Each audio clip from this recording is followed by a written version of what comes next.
আসসালামু আলাইকুম। সবাই কেমন আছেন? চলে এসে বলছি আমার মরিচ ডাল। আমি মানে এই আমাদের ক্ষেত এটা আর কি। আমরা আসছি মরিচ ডালে। এই হচ্ছে ডাঙ্গা। বেসন রাখা হয়েছে এটা আর কি বেসন। আর হচ্ছে এখানে মরিচ গাছ।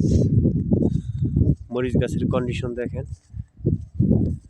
মরিচ গাছের কন্ডিশন আলহামদুলিল্লাহ অনেক ভালো।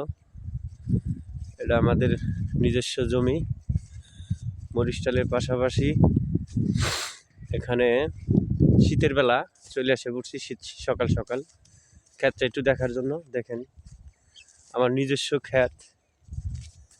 দেখেন কি সুন্দর ফুলকপি, হ্যাঁ দেখলে বুঝতে পারবেন কি সুন্দর ফুলকপি। এই ফুলকপিগুলো আমার ভাইয়া লাগাইছে, অনেক ভালো আসছে ফুলকপি। সাথে দেখেন সিম গাছ, অনেকগুলো দিছে। লাউ আছে সাথে, লাউ গাছ আছে সাথে। ওই দেখা যাচ্ছে ছোট ফুলকপি হচ্ছে, হ্যাঁ এটা আমাদের খেতে আসছে। আর ওই দেখেন ছোট্ট একটা লাউ হয়েছে। এগুলা পরিচর্যা একটু পরিদর্শকের জন্য এসে বসি দেখার জন্য। সবাই দেখেন ভিডিওটা, ভালো লাগলে অবশ্যই পাশে থাকবেন। পাতুরি গাছের সিম, এগুলা সিম হয়তো সম্ভবত অচিরে আইসা পড়বে আর কি। মরিচ ডাল দেখার জন্য আসছি। সকালবেলা ভাবলাম যে ক্ষেতগুলো একটু দেখে আসি, যেহেতু বাড়িতে আসছি। আবার এই এগুলা দেখতে, এগুলা কাজ করতে আমার অনেক ভালো লাগে। আমার নিজের অনেক ভালো লাগে এই কৃষিকাজ। আসলে কৃষিকাজ আমরা যারা ছোট মনে করি, এটা আমাদের ভুল ধারণা।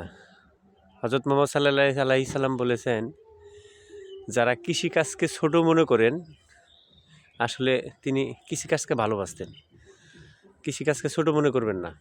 যারা কৃষিকাজকে ছোট মনে করেন, কৃষিকাজকে ছোট মনে করবেন না। হযরত মুহাম্মদ সাল্লাল্লাহু আলাইহি সাল্লাম কৃষিকাজকে ভালোবাসতেন। অতএব যারা কৃষিকাজ করেন বা কৃষিকাজ করতেছেন বা করবেন, করেন। কারণ কৃষিকাজ করা ভালো। ভালো থাকতে পারবেন, সুস্থ থাকতে পারবেন, পিওর খাবার খাইতে পারবেন, স্বচ্ছ খাবার খাইতে পারবেন। এ দেখেন আমার এখানে আমার নিজের হাতে লাগানো ফুলকপিগুলো দেখেন কি সুন্দর হয়েছে।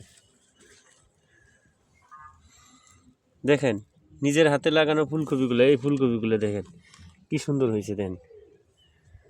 দেখছেন?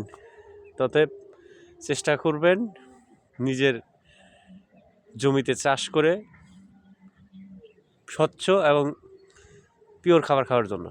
তাতে ওই দেখেন ওই ওই কি পর্যন্ত মানে পালং শাক পর্যন্ত আছে আর কি, ওই খাম্বার ওই পর্যন্ত। তাতে ভিডিওটা ভালো লাগলে অবশ্যই কমেন্ট করে জানাবেন।